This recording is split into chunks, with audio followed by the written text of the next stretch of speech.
So here we have Bella's go home video. This video can be utilized to continue Bella's training in your own home. This video shows you and demonstrates how I've been doing her training. This way we can keep some consistency, and ideally she will mess up in this video so that I can tell you how to work through any mess ups and you know how to do a proper and positive correction and follow through. So here we are working on her sits and downs. I reference to the floor for a down, and then for a sit, it's like I lift her nose to the sky. So I do say the commands at the same time as doing these hand signals, but it's just to give you more than one option, and it sets her up for better success of knowing exactly what you're asking of her. So again, pointing to the ground, slowly but surely you will be able to make progress of standing straight up, but she's still at a phase that's not necessarily a lure because she's not chewing on the treat to go into a down, but she still prefers me to bend down. Slowly but surely you will be able to work your way to where you're standing in a straight up posture and giving her a down, and she will go into it. This is very common at this age. Here you can see Bella working on her place command. The place command is an awesome command to use in your home when you are doing house chores such as dishes, vacuuming, sweeping, etc. As she gets older with this command, she will be able to hold it longer. Here you can see Bella prematurely breaking away from the place command. I just scoop her up and I put her right back on the bed. I keep this very positive, but yet I don't praise her or say anything to her other than when she first comes off the bed. I do say or if her body language signals like she's thinking about it or as if she's leaning to prematurely break, I do say just to deter that from happening in the first place if we can. But when she does break away and after the tone, I back it up with picking her up, putting her right back on the bed. And the reason for this is she realizes that no matter what, she's going to end up back on there until she hears that release word of okay. So when she hears that negative marker tone of she knows that she's not doing necessarily what I prefer her to do. And then when she gets back on the bed, I don't praise her, so she's not getting rewarded for the breaking away. And when given that release word of okay, I back it up with a yes or good girl and a happy, excited tone of voice, followed with praise and or treat.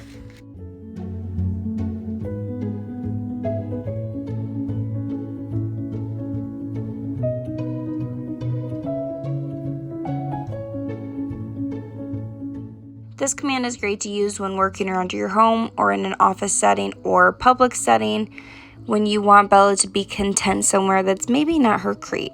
I definitely do not recommend leaving her unsupervised at this age holding place because you want to be able to get her back on there, and repetition and follow through are extremely important. Always ending this command positively by getting at least one more good distance between you or a couple of steps even, and being able to give that release word of okay and ending it on a good note. Otherwise, Bella's not going to prefer this command and she's not going to grow with it. So if you are to give up and just let her break away and say you'll do it next time, you right there have started a habit or a bad association with this command that she thinks she can break away prematurely. So always following through, ending on a good note with at least a couple steps between you and that release word and lots of praise, and maybe even just ending there. Sometimes you can do a sit or down to end on something really strong, but it depends on Bella's mood. One thing I want to mention, the reason that I pick Bella up and put her back on this bed is, as you see here, there's quite some distance between her and I. So when I pick her up and I bring her right back to the bed, she ends up back where I want her to be, and she realizes that she did not get to go run around and play. Instead, she ended up right where she started. So if I were to guide her back or do a recall and try to get her back on the place with a lure, anything like that, it's going to take too much time in the sense that Bella is not going to remember and associate it with what you were originally doing. Her attention span, and any dog's attention span, is only limited to certain types of features that we may not be even aware of. So when you're sitting there and you start to try and do a different command like luring her back on or starting over with the place by getting her to go on there herself, she's just going to get confused and not grow with this command. So picking her up, putting her right back on there and starting over with that command in that sense is the most successful way to get her to learn that she has to stay on there until she hears that universal release word of okay. So here we're working on Bella's sit stays. So I give her the sit command and I have her do it by herself the first time, and then a flat open hand like a stop sign, and then I say stay, and then I create distance between her and I, and then I give that release word of okay.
Had to include that we do take breaks throughout training just to give her affection and treats and just let her mentally take a break.